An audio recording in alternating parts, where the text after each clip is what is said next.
अस्सलामु अलैकुम वरहमतुल्लाहि वबरकातुहू व मग़फ़िरतहू। डियर स्टूडेंट्स, उम्मीद करती हूँ आप सब लोग खैरियत से होंगे। हम आपके टीचर शेख शिरीन फातिमा आज के इस सेशन में ब्रिज कोर्स जमात नहूम मज़मून रियाजी में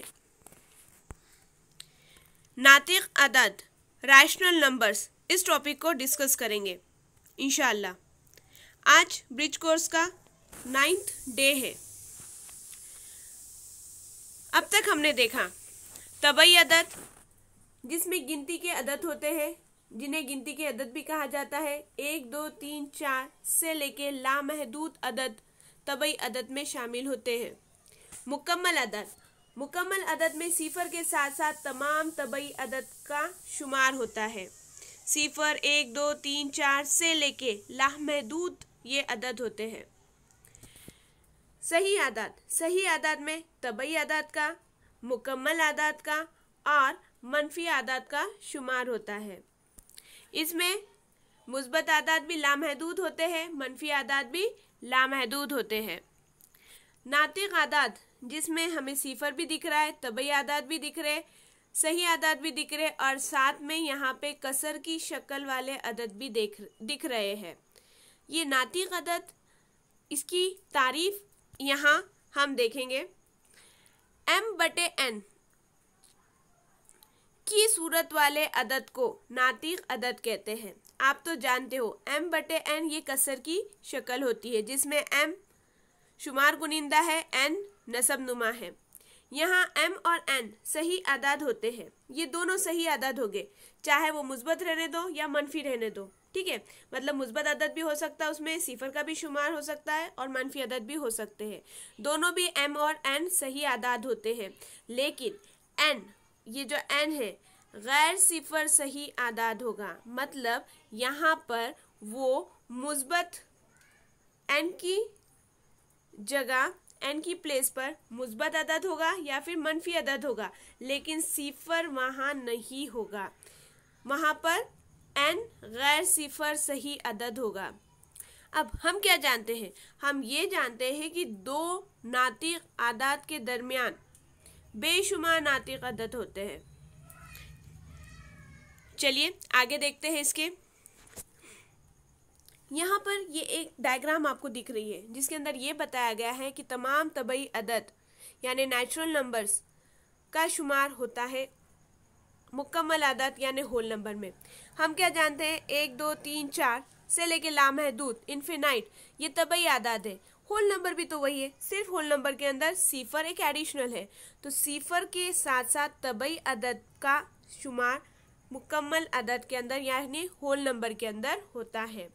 वहीं अगर बात की जाए तो सही आदाद में सिफर भी है, तबई अदद भी है, होल नंबर भी है और तमाम मनफी अदद भी है। तो ये तमाम सही अदद का शुमार भी नातिक़ अदद के अंदर होता है। अब आप बोलोगे ऐसा कैसा पॉसिबल है? नातिक़ अदद m/n यानी कसर की शक्ल में है, तो नेचुरल नंबर तबई अदद ये तो सीधे 1, 2, 3, 4 इस टाइप में है। तो हम आपको बता दें, अगर हम 1/1 लिखे या फिर 2/1 लिखे या फिर 3/1 लिखे या फिर 4/1 लिखे, कोई फ़र्क होगा? नहीं ना, क्योंकि एक का यहाँ पर नसब नुमा में ना भी लिखे तो चलता है, डिनोमिनेटर में नहीं भी लिखे तो चलेगा। तो यहाँ पर तमाम तबई अदद का शुमार नातिक़ अदद में होगा। सिफर में भी अगर 0/1 लिख दिए तो भी उसका नातिक़ अदद के अंदर शामिल किया जाएगा। इसी की अगर हम इस तरह से बात करें 6/3, अगर तकसीम पूरी हो 3 दूने 6, तो यहाँ पे आपको जवाब मिल रहा है 2, जो कि तबई अदद भी है, मुकम्मल अदद भी है, जिसका शुमार नातिक़ अदद के अंदर भी हो रहा है अगर वो 6/3 की शक्ल के अंदर है। तो इस तरह से तमाम तबई अदद मुकम्मल अदद होते हैं, तमाम मुकम्मल अदद सही अदद होते हैं और तमाम सही अदद नातिक़ अदद होते हैं। ठीक है ना? अब यहाँ पर देखिएगा, आपको एक सरगर्मी यहाँ पर करना है। ये जदवल यहाँ पर दिया गया है, इसके अंदर तबई अदद यहाँ पे नंबर्स दिए गए हैं और आप लोग को देखना है कि वो तबई अदद है, सही अदद है या नातिक अदद है या नहीं है। हम आपको इसमें एक कर कर बताते हैं, बचे हुए आप करोगे। बात करते हैं -17 की, जाने दो, 3/5 की बात कर लेते हैं। देखिए तबई अदद जिसमें 1, 2, 3 और लामहदूद अदद होते हैं उनका शुमार होता है तबई अदद के अंदर। 3/5 ये तो कसर की शक्ल में है तो ये तबई अदद नहीं हुआ, तो यहाँ पर हम ये डाल देंगे। सही अदद, सही अदद के अंदर भी मुस्बत अदद है और मनफी अदद है, दोनों भी लामहदूद है, लेकिन 3/5 यहाँ पे कसर की शक्ल में है। मुस्बत रहने दो या मनफी रहने दो, लेकिन वो तो है कसर की शक्ल में, तो यहाँ पर ये सही अदद नहीं होगा। हाँ, नातिक अदद ये बिल्कुल होगा क्योंकि ये m/n की शक्ल में है। ठीक है। अब -17 की अगर बात करें तो तबई अदद में तमाम मुस्बत अदद होते हैं, तो ये नहीं है तबई अदद। सही अदद ये है क्योंकि ये -17 है। नातिक अदद भी ये है। अब बचे हुए ये दोनों आप खुद से करोगे। ठीक है, चलिए अब आगे बढ़ते हैं। यहाँ पर ये बताया गया है कि अददी खत पर नातिक अदद कैसे दिखाए जा सकते हैं। यहाँ पे कुछ अदद आपको दिए गए 2/3, 2 और 7/3, जिन्हें हमें अददी खत के ऊपर बताना है और यहाँ पर इसकी प्रोसीजर बताई गई है।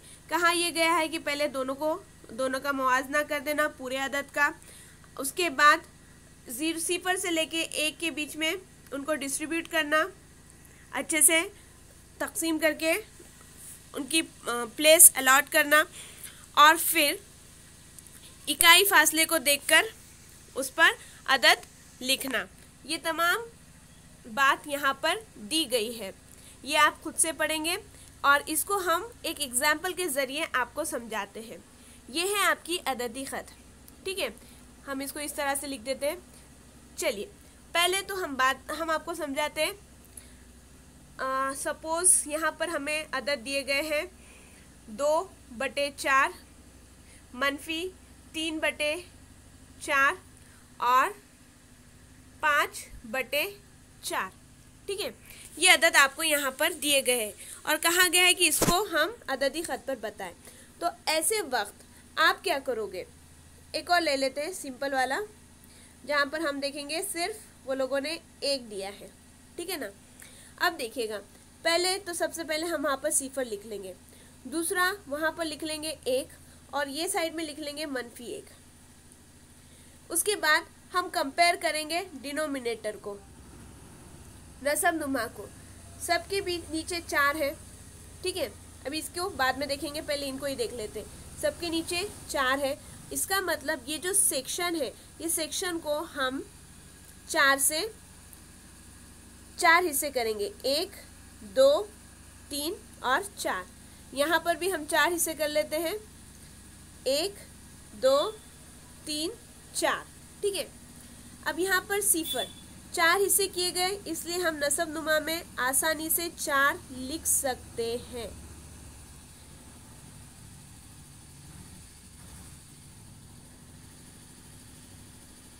ठीक है ना। अब 0 के बाद आता है 1, ये है 2, ये है 3, ये है 4। यहाँ पर मनफी अदद होते हैं इसलिए ये -1, ये -2,